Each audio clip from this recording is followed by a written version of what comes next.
अच्छा, ऐसा धोखा हमारे साथ किया, भोगोगे तुम। ये जो निकलता है ना भोगोगे, ये अकाट्य होता है। क्योंकि किसी का भी हृदय, मान लो किसी भी जीव जंतु को आप कष्ट दें और उसका हृदय आह भर जाए, तो वो आह वज्र की लीक है, तुम्हें भोगना पड़ेगा। वो आह किसी की ना लेना जिंदगी। कोई ऐसा कोई आह भर करके कह दिया तुम समर्थ हो, हम तो कुछ कर नहीं सकते, और अंदर से दुखी, फिर तुम्हारी सामर्थ्य काम नहीं करेगी, मिट्टी में मिला देगी। ऐसा नहीं कि आप जो कर रहे हैं कोई देख नहीं रहा, कोई हिसाब किताब नहीं, जो कर रहे हैं अवश्य में भोक्तव्यम। बहुत सावधान। जीव स्वयं नित्य निरंतर कर्मों के जाल को रच रहा है और अपने आप को बांध रहा है। आपको मुक्त होना है, बंधना नहीं है। जीव का जन्म कर्मों के अनुबंध से होता है, कर्मों के बंधन से होता है, और उसको अपना ऋण चुकाना होता है। कर्मानुबंध ये बहुत सूक्ष्म विषय है। जैसे आप जिस परिवार में जन्म लिए हैं, तो उस परिवार के लोगों से आपका ऋण है, इसलिए उसी परिवार में आप आए हैं। और ऋणानुबंध, उसको बिना चुकाए या बिना वसूल किए आप वहां से जाएंगे नहीं। आपको लेना है तो वसूल करना है, और देना है तो चुकाना है। ये पूर्व के जन्मों से निश्चित किया गया है। जैसे किसी के यहां पुत्र हुआ, जन्म से ही पैसा खर्चा शुरू हुआ, जो बड़ा हुआ तो उद्दंडता के द्वारा मार पूरे परिवार को क्लेश पर क्लेश देता चला जा रहा है। ये तुम्हारे कर्म का फल है।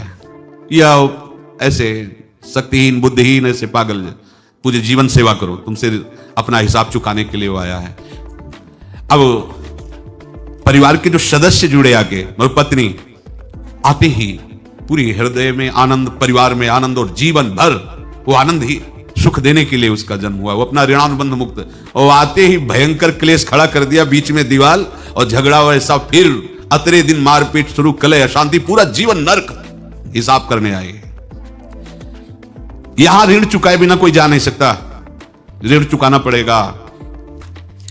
किसी का ऋण वसूल करना है तो किसी को ऋण चुकाना है, दोनों काम करने होते हैं। अनेक जन्मों में अनेक लोगों के साथ हमने जो बर्ताव किए हैं, अच्छे या बुरे, वो होंगे। अब किसी आदमी को हम जानते नहीं, अचानक मिला, अचानक टक्कर लगाओ, मार पीट गाली गुप्ता सब कर दिया, चुपचाप सह लो। क्यों?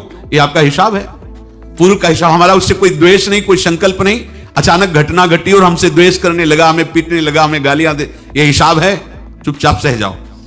अपने घर का भाई ही भारी दुश्मन बन गया और क्लेश, हिसाब है। एक प्रभुदत्त ब्रह्मचारी जी की वाणी में पढ़ा था, एक महात्मा जी भ्रमण करते थे, तो उस समय असरफियां चलती थी, मोहरे असरफियां, तो उनको भेंट में देते लोग। तो या तो ठाकुर सेवा में लगे तत्काल, या संत सेवा में तत्काल लगे। उसका संग्रह करके डोलना ये ठीक नहीं है, बैरागी के लिए सिद्धांत में ये ठीक नहीं है। तो जब 2, 4, 6, 8 ऐसे मोहरे हुई, तो उन्होंने विचार किया कि और भ्रमण करके जब काफी मोहरे हो जाएंगी, तो प्रयागराज में जब कुंभ पड़ता है, एक बार पूरे सब अखाड़े के संतों को, अलग अलग संप्रदाय सब संतों को बुलाएंगे और सबको पाएंगे। अब साधु है तो यही विचार करेगा, और क्या विचार करेगा। तो उन्होंने ऐसे डंडा बनवाया, बेंत, जो ऊपर से चूड़ीदार और भीतर पोला, और मोहरे उसमें डालते गए। और भ्रमण, जहां जहां श्रद्धालु भगत थे सबके यहां जाना, और इच्छा रखना कि एक मोहर तो दे ही दे दक्षिणा में। कामना कोई भी हो वो बांधती ही है, ध्यान रखना।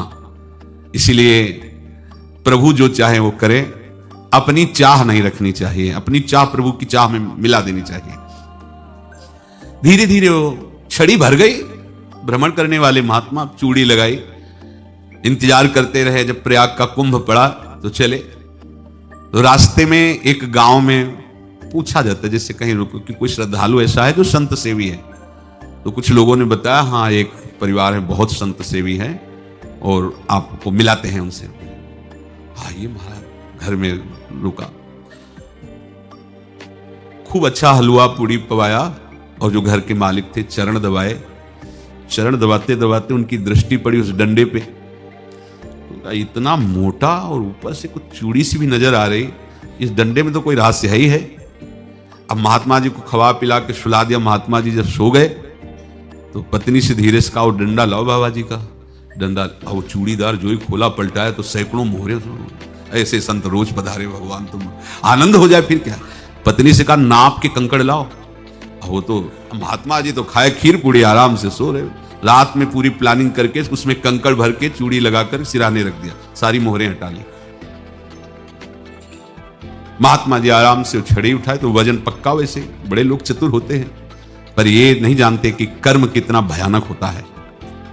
और उनकी कोई संतान नहीं थी, पर धन में इतना प्रेम उनको था। बहुत सावधान साधु महात्माओं के पास जो अर्थ है, गृहस्थी अगर आता वहीं से है, पर अगर उसको जोर जबरदस्ती या किसी छल कपट से, तो वो उसका विनाश ही करता है। आज तक का प्रमाण है। अब उनको ये भाव पता नहीं होगा, या पता होगा तो लोभ के कारण वो उसको मान नहीं पाए होंगे। महात्मा जी गए प्रयाग में, किसी अखाड़े पर रुके और वहां प्रार्थना की कि कल जो है संपूर्ण अखाड़ों का निमंत्रण किया जाए और सब संतों को भोग पवाया जाए, उनको दक्षिणा भी दी जाए।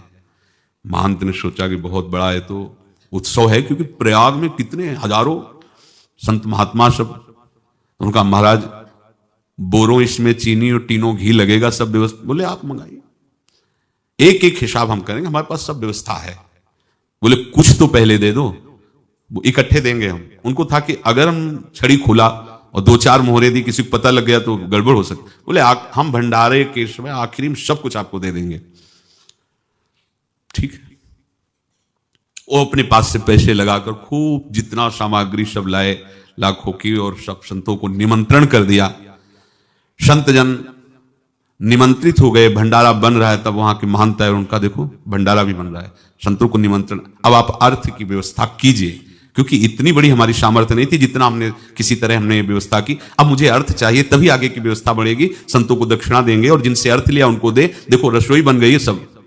उनका अच्छा तुम्हें विश्वास नहीं तो ये अभी चूड़ी खोली, उनको तो था ना कि मोहरे हैं कंकड़। तो अब जैसे कितना उनको सदमा लगा होगा, हजारों संतों का निमंत्रण, रसोई बन, मतलब संत हो के छल कपट। तो उनका महाराज आपने तो हमारा नाश कर दिया, जो महंत थे। अब बताओ रसोई बन गई, संत निमंत्रित हो गए, और आप ये कंकड़ दिखा रहे हैं हमको। आपने तो हमें बर्बाद कर दिया, हमारी इतनी सामर्थ्य नहीं थी, आप पहले बता देते। संत होकर ऐसा छल कपट। अब वो बोले तो क्या बोले, क्योंकि उनको पता था कि मोहरे हैं इसमें। अंदर से उनका चिंतन गया उसी सेठ के पास, अच्छा ऐसा धोखा हमारे साथ किया, भोगोगे तुम। ये जो निकलता है ना भोगोगे, ये अकाट्य होता है।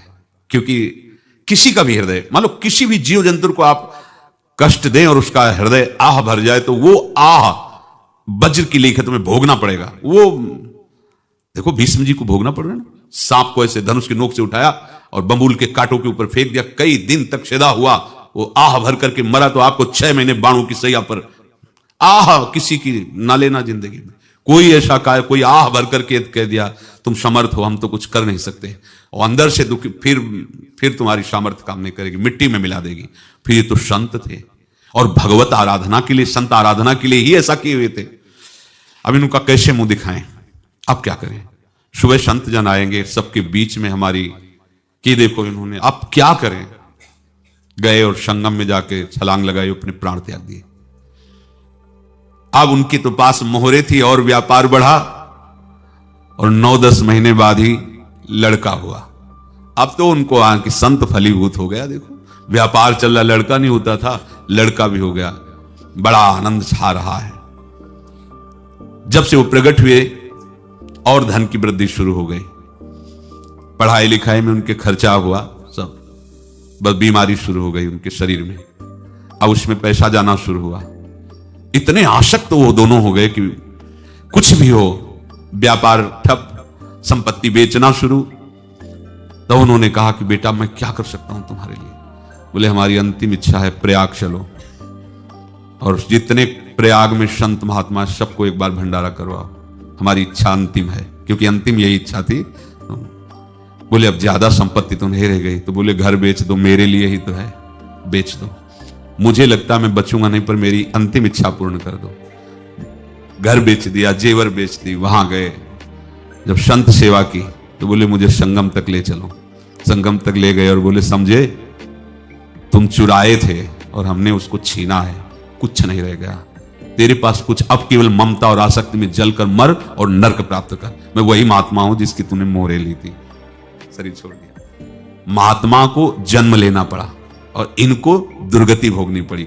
ऋणानुबंध होश में, ऐसा नहीं कि आप जो कर रहे हैं कोई देख नहीं रहा, कोई हिसाब किताब नहीं, जो कर रहे हैं अवश्य में भोक्तव्यम, बहुत सावधान।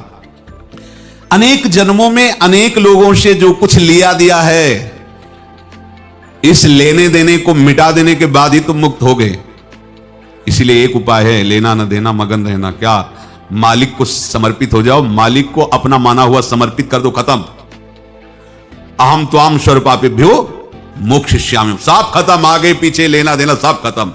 एकादश स्कंद में भगवान श्री कृष्ण चंद्र जी ने कहा, जो मेरे चरणों का आश्रय लेकर भक्त मेरा भक्ति करता है, उसके पितृ ऋण, मातृ ऋण, देव ऋण, ऋषि ऋण, सब ऋणों से मैं मुक्त कर देता हूं। बस यही एक उपाय है जो इसके बंद करने का उपाय भक्तों के लिए है, वो यही है, भगवान की शरण में होकर अपना माना हुआ पूरा भगवान की अर्पित कर दो। अर्पित करने का तात्पर्य उसमें अहम हटा दो। तो दियम वस्तु गोविंदम तुभ्यमेव समर्पये। जिनसे तुमने सेवा करवाई है उनकी सेवा करनी पड़ेगी, जिनसे तुमने जो कुछ लिया है उनको देना पड़ेगा। ये लेने देने का व्यापार जब तक समाप्त नहीं होगा तब तक तुम्हारा जन्म मरण चलता रहेगा।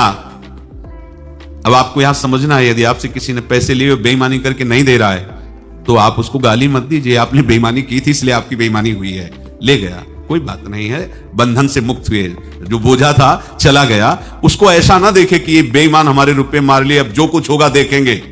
अगर आप आगे नया कुछ करते हैं तो फिर आगे का हिसाब आपको भोगना पड़ेगा, ध्यान रखना। ऐसा नहीं है कि आपको भोगना नहीं पड़ेगा।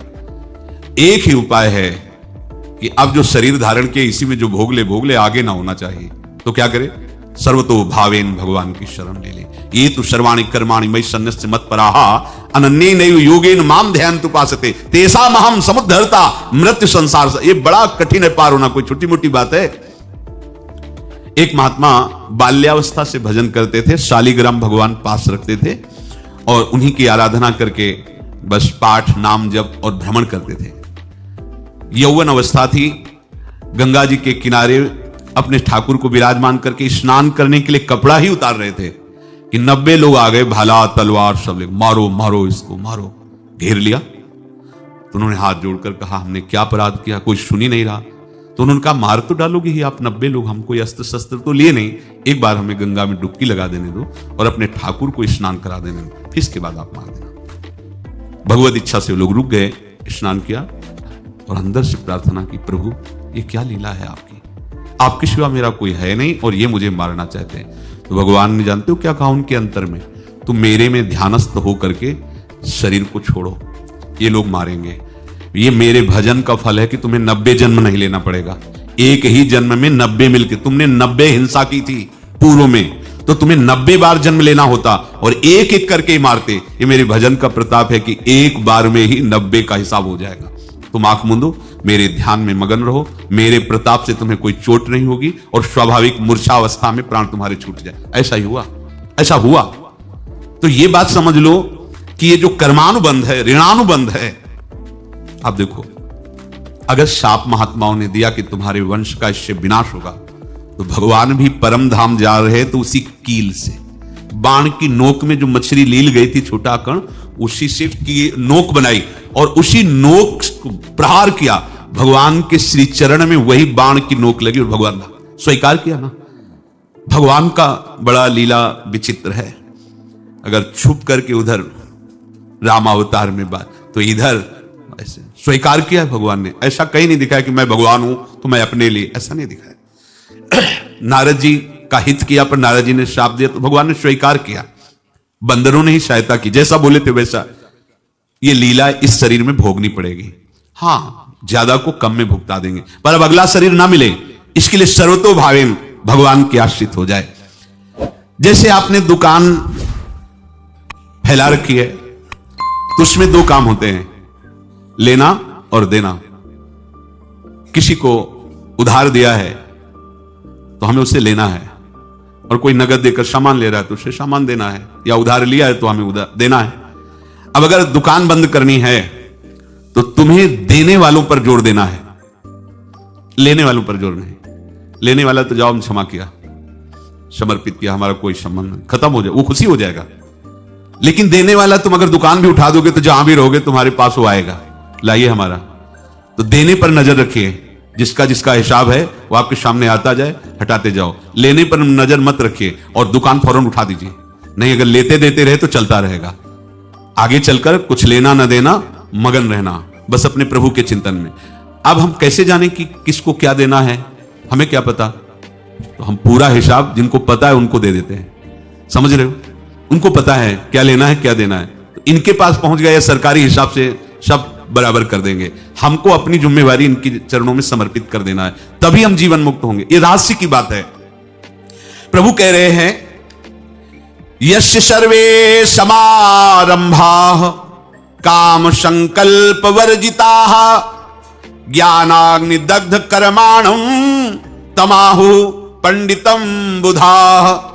जिसके संपूर्ण कर्मों के आरंभ संकल्प और कामना से रहित हैं, तथा जिसके संपूर्ण कर्म ज्ञान रूपी अग्नि से जल गए हैं, उसको ज्ञानी जन भी पंडित कहते हैं, बुद्धिमान कहते हैं।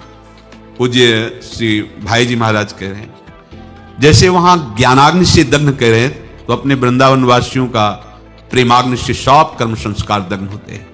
जिस समय आपके हृदय में भगवत प्रेम का प्रादुर्भाव होगा, तो लेश मात्र कभी तुम्हें दुख नहीं भोगना पड़ेगा। प्रेम का प्रादुर्भाव होते ही दुख का नाश हो जाता है, महासुख।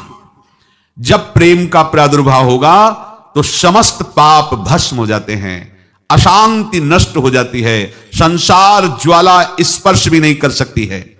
जब भगवत प्रेम का प्रादुर्भाव होता है तो हो सकता है उस उपासक के जीवन में दुखों का पहाड़ टूट पड़े, परिवार खिलाफ, शरीर रोगी, अव्यवस्था, बहुत बहुत कुछ, सब कुछ। कह रहे हैं इतना सब होने पर भी उसके हृदय में कोई भी दुख नहीं होता। ऐसा सामर्थ्यशाली भगवत प्रेम है। भगवान के चरणारविंद का जिसके हृदय में प्रेम है, भारी से भारी दुख भी उनको विचलित नहीं कर सकता।